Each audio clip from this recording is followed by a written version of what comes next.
Bidzina Ivaniშვილი მოკვდეს როგორც რუსი რეკეტიორი. Ამას თელი პასუხობრივად ლაპარაკობ. წილი ყველა ბიზნესში ამ წესებით მოქმედებაში მამუკა ხაზარაძემ ბიძინა ივანიშვილი ამხილა და კამერების წინ გაიხსენა ის ქურდული წესებით გარჩევა, რომლის მონაწილეც თავად აღმოჩნდა. ირკვევა, რომ ივანიშვილი ხაზარაძისგან ითხოვდა წილ სანაკლიაში. შეხვედრაზე, სადაც რეიდერული წესებით ბიზნესის წაღებაზე იყო საუბარი, იჯდა მაშინდელი პროკურორი შოთაძეც, თუმცა მოსამართლის და პროკურორის მანტიაც ამ შეხვედრაზე მხოლოდ ივანიშვილს ჰქონდა მორგებული. იქ ფულზე იყო საუბარი. დიახ, ფულზე იყო საუბარი, რომლის ბოდიშთა ახევა უნდათ ქურდული კანონებით, როცა მე შევწდი და მივედი აი ეგრეთ წოდებულ ვითომ მორიგებაზე, მაგრამ მივედი და თურმე აღმოჩნდი ქურდულ გარჩევაზე, სადაც ბიძინა ივანიშვილი იყო მოსამართლეც, ქურდიც, პროკურორიც და გენერალური პროკურორი გვერდზე ეშდა. იყო შემოთავაზება რაღაცა, რომელსაც ჩვენ ვერ დავეთანხმებოდით. Პიტერ გეუბნებით, იმიტომ რომ გაუმჭირვალი ბიზნესი მე ამ ქვეყანაში არ გამიკეთებია. ივანიშვილს ამ შეხვედრაზე საკუთარი პირობები ჰქონდა. ხაზარაძე ამბობს, რომ მას წილში ჩაჯდომა და მოგების მიღება უნდოდა, თუმცა პასუხად უარი მიიღო.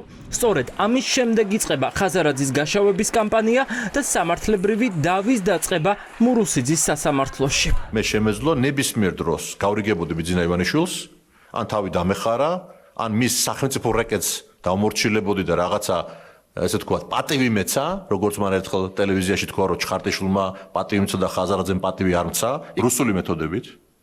ეს არის მოგუდვის და ვითომ დამეგობრების მეთოდი, მაგრამ სინამდვილეში კომპანიებში წილში ჩაჯდომის მეთოდი და ვინც ამას ეურჩება, მასზე პირდაპირ მიდის სასამართლო. ესე მოხდა ჩვენ შემთხვევაში. ოპოზიციის ერთ-ერთი ლიდერი ფიქრობს, რომ ივანიშვილი რუსი რეკეტიორის პრინციპით მოქმედებს.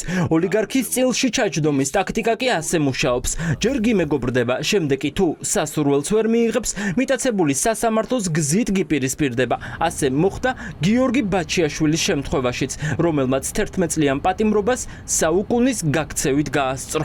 ბაჩიაშვილის მაგალითი, სადაც მან მოთხოვა 50% კომპანიის და რომ მიიღო არგუმენტირებული პასუხი, მის წინააღმდეგ 11 წლიანი სასჯელი გამოაცხადა ბიძინა ივანიშვილის მურუსიძის სასამართლომ. მამუკა ხაზარაძის წინააღმდეგ საქმის გააქტიურება საკუთარ თავზე თეა წულუკიანმა აიღო. კომისიის ხდომაზე მიიწვიეს შპს მაგნატის დამფუძნებელი, რომელიც ამტკიცებდა, რომ მისი ბიზნესის წამგებიანი პირობები სწორედ TBC ბანკმა შეაფასა. წულუკიანი ამ ხდომაზე ელოდა უფრო მეტს, თუმცა მაგნატის მფლობელმა თქვა, რომ ოცნების მმართველობის 12 წლის განმავლობაში მას არც ის ბიზნესი დაუბრუნეს, რომელსაც უკანონო წართმეულად მიიჩნევს და პირიქით ოცნების კონტროლირებადმა სასამართლომ 2014 წელს გაკოტრებულად გამოაცხადა. ჩემი და ბადრის ბიზნეს საქმიანობის განმავლობაში ჩვენ არც ერთხელ არ ქონია პიროვნულად მიღებული საჩივარი ვინმეზე სასამართლო დონეზე. არ ქონია არანაირი დავა პიროვნულად და ვინმეს არ ქონია არანაირი პრეტენზია ჩვენს გაკეთებულ საქმიანობასთან დაკავშირებით. ძალიან მნიშვნელოვანია.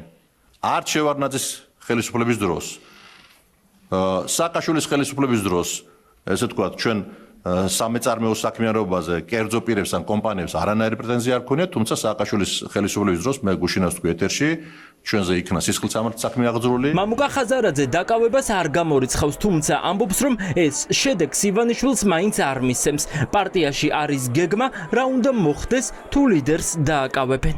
ის რომ ბრძოლაში ვარ ბოლომდე, რა თქმა უნდა, ამას იმ დროსაც გზრუნდით, როდესაც 9 წლიან მუხს მუხლით გვემუქრებოდნენ, ბრძოლა იქნება ბოლომდე, ციხეში ვიქნებით ჩვენ თუ მის გარეთ. ცხოვრებისეული გადაწყვეტილება სად უნდა იყო? მე აქ ვდგავარ და არც ბილეთი მაქვს აღებული და არც ესე თქვა რამეს ვთვლობ, რომ ვიღაცას რაღაცა ესე თქვა შევეხვეწო.